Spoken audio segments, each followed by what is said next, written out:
ang cost of wasting 67 pesos sa isang araw? Kapag ito ay ginagawa mo sa loob ng 10 taon na hindi mo namamalayan, ikaw ay gumagastos ng 241,200.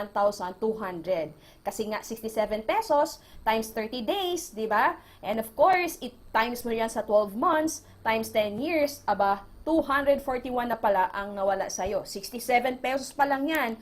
At kung yan ay pinagpatuloy mo na hindi mo namamalayan na talagang gumagastos ka ng 67 pesos in 20 years, almost kalahating milyon na pala ang nawala sa'yo. And in 30 years, 723,600 pesos ang nasayang mong pera. May pera ka pero hindi mo lang alam i-manage ng tama, kaya masasabi talaga na walang naiipon.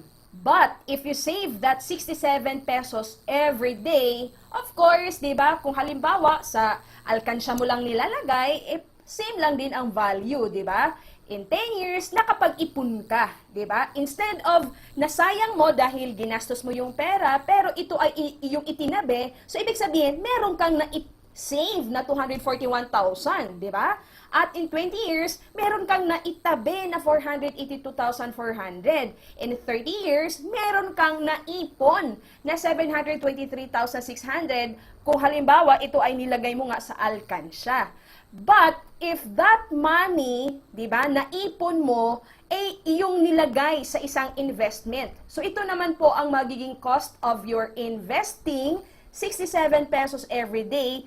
Halimbawa na lang, i-estimate natin that investment will earn 12% annually. Projected lamang po ito. So that 67 pesos every day, in 10 years, you will have 497,857.25.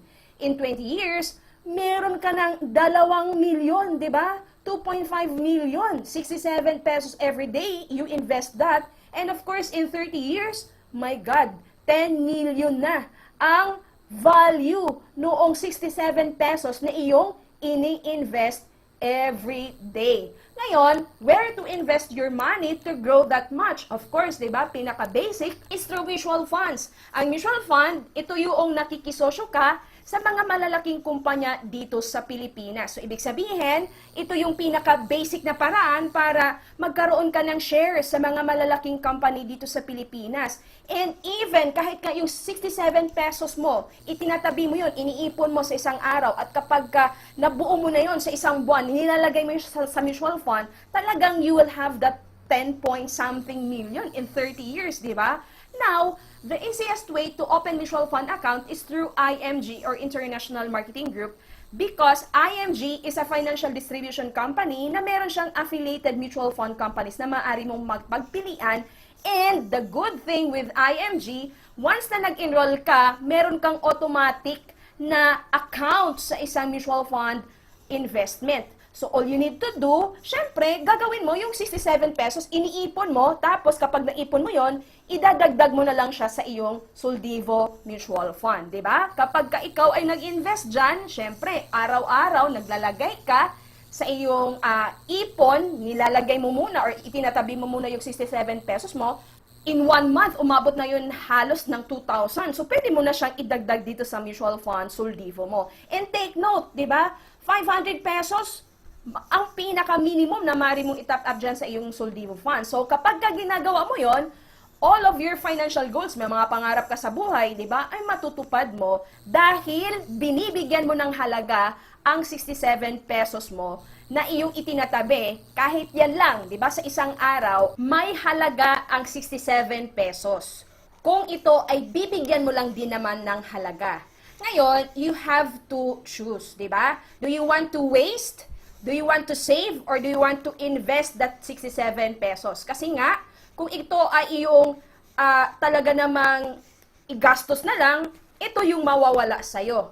Pero kung ito naman ay yung iipunin at ilalagay sa alkansya, may makukuha or mayroon kang mabubunot na ganitong pera. Pero kung may alam ka, 'di ba? Syempre, meron ka ng disiplina na talagang oo nga, yung barya ko itatabi ko na, 'di ba? Yung 67 pesos ko, bibigyan ko na siya ng halaga. O, nag-iipon ka na. And kapag ikaw ay nag-ipon, you have to make sure na may alam ka. Kasi kapag meron kang alam, yung naipon mo, pwede mo yang mapalago, di ba? Mas mag-grow ang pera kapag may alam ka na pwede mong paglagyan nito para ito pa ay dumami. So you have to make sure na kapag ikaw ay nakat mo na yung mga expenses mo, halimbawa lang, meron kang maitipid, di ba? Mula sa iyong mga gastusin sa isang araw, 67, at ito na iyong iipunin, and from that ipon, unti-unti mo na yung pinasok doon sa investment, talaga naman, masasabi mo, tama, ako ang tao, dapat ako ang may control sa pera ko. Ang pera ko, pinapahalagahan ko.